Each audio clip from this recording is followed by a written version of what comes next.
Hi, everyone. So let's do a collective reading to try to capture as much of the energy as we can around us.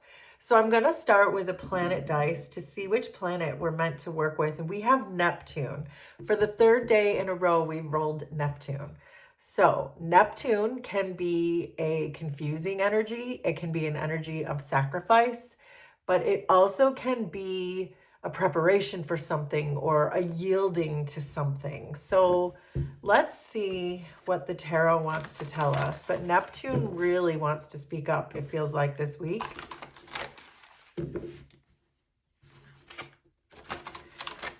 And Neptune and Saturn are together right now. So there could be something there with Saturn too. So we have the Sun, Page of Wands, Three of Cups, Two of Pentacles, Temperance. Underneath, Four of Wands, High Priestess, Ten of Swords, Six of Wands, Seven of Pentacles. Okay, underneath everything is strength. So the strength card being underneath everything sort of tells me that this is a really strong time for you to really learn to perhaps control some impulses or control going back to something. There's some kind of a message about having control, self-control in some way. And it feels to me like I'm jumping ahead a little bit because we're going to go through it slowly, but it feels to me like something in your life needs to be sacrificed because we keep rolling Neptune. But I feel like you're struggling to release it. And that may be where this extra self-control might have to come in for you, that you feel like you maybe don't have the strength to release something. And it feels to me like it's some kind of an interpersonal relationship because we have the Three of Cups here. So whether this is, I feel like this is a person, in other words, that you are being asked to release, but you're struggling to do that because even though you may be feeling happy right now, you may be feeling stable right now, it feels to me that there's a false sense of stability somewhere in this relationship. And so this, even though this is the beginning of the story with the Sun and and the Four of Wands, this is not the end of the story. The end of the story is here. So let's really get into this and see what Neptune and these cards are trying to tell us. So the Sun and the Four of Wands, as we said, is your current energy. So it feels like a lighthearted type of energy that you're in. But what I'm really getting from this is that you only feel this way. You feel lighthearted, you feel happy, you feel almost joyful, or everything that the Sun represents, optimistic, or just even this laughter energy is coming through. But it feels to me like you're really only feeling this stable energy when you're not around this person. So there is a message coming through about feeling how you feel when you're around this person, or pay attention to how your body feels when this person enters the room, or things of that nature, because I'm getting the sense that the separation or the space or even a block that you may have put up with this person is the thing that gives you peace in the situation. The distance is the thing that makes you feel the most light. So make that make sense for you. So then we have the Queen of Wands. The Queen of Wands is very generous, and she's also she doesn't give up. And you are showing up as the Queen of Wands in this reading. So gender matters not at all. You are the queen in this reading, whoever you are. But I feel like you have been giving pretty generously to some situation. But in this case, with the Sun and the Four of Wands, and then I'm sensing a distance, it feels like the more you pour into yourself, the more you make your own decisions, the more you make your own plans, the more you make your own milestones, the more you advance your life, the more you lay your own foundations. This feels like the stronger you get, this Queen of Wands energy, that you are making yourself this joyful. This other situation that you're in is not the thing that's making you joyful. You are doing that.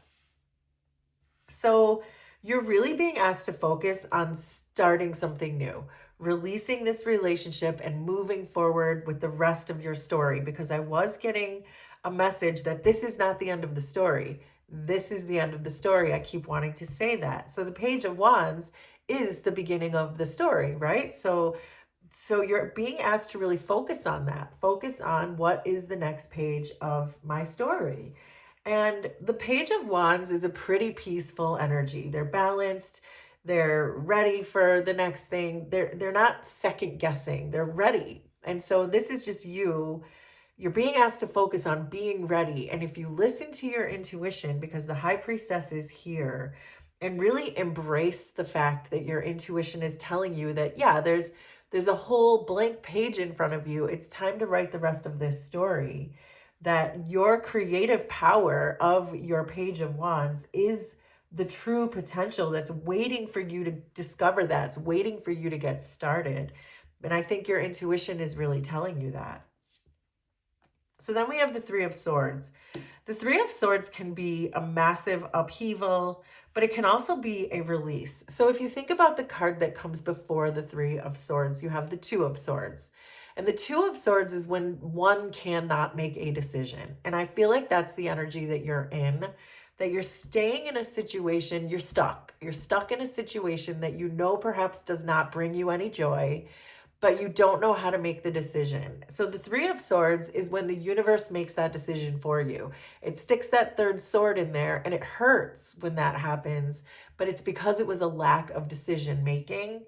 So I feel like this is a message that it's not going to be a tower, because we haven't seen a tower, at least not yet. We still have a few more cards to pull. It's not going to be as dramatic as a tower, but it might hurt. It might pinch. When the universe pushes you in a certain direction because you didn't make the decision, it can hurt.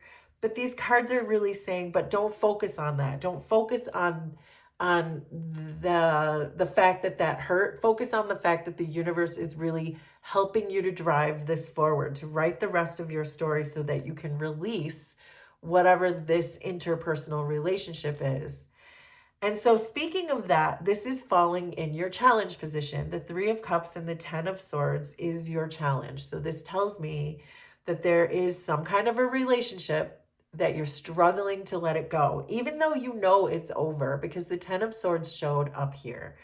The Ten of Swords does not show up unless there was a lot of pain, a betrayal. This is an irreversible ending, the Ten of Swords.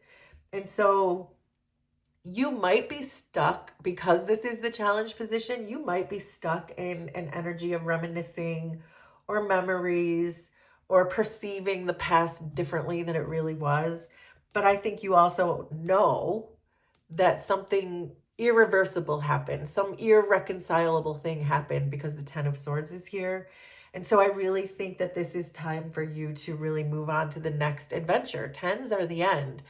And I will often say that but really the nines in tarot are the end. So it goes from 9 and then back to 1. And numerology works the same way.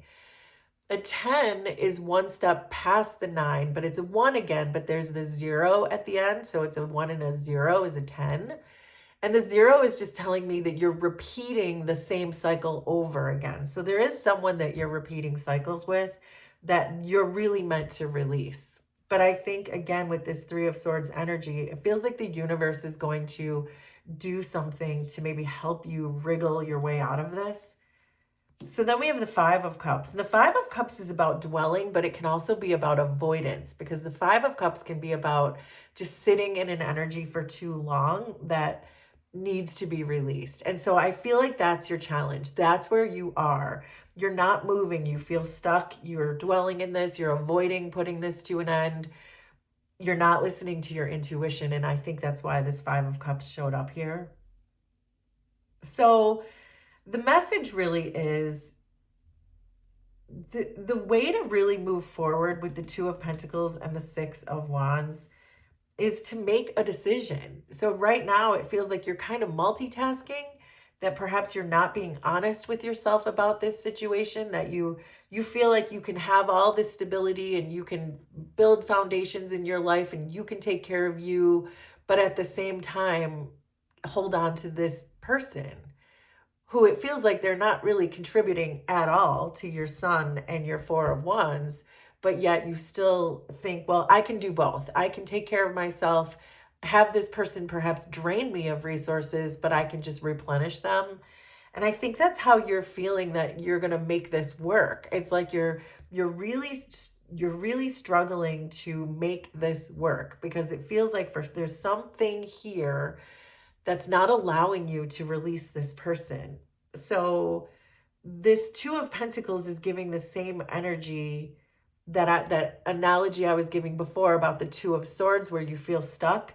This feels like you're stuck. Your ground is not stable there. You see all the waves in the background, but you're like trying to adapt this situation into your stable, steady, happy foundation, even though you know it's not the thing that's going to give you the best results, or it's not the best, you're not, it's depleting your joy, it's depleting your happiness, but you're still trying to make it work. I just saw 1111 on the timer as I said that. So I really feel like there's a need somewhere here for a boundary, because this 10 of Swords is here, and that should be where the line should be drawn. That's enough. 10 of Swords is enough. Whatever this situation, person, place did, they stuck 10 swords in your back, and that's enough. You don't need to stick around to see if they're going to put another sword in your back. So then we have the King of Wands. So you are showing up as both a king and a queen of wands. This is about leadership. This is about success. The King of Wands is the guy on this horse here. So this is the person who can lead the charge, who has success. So again, I think it's because you are so integrated as a person. You have your yin and your yang energy all integrated.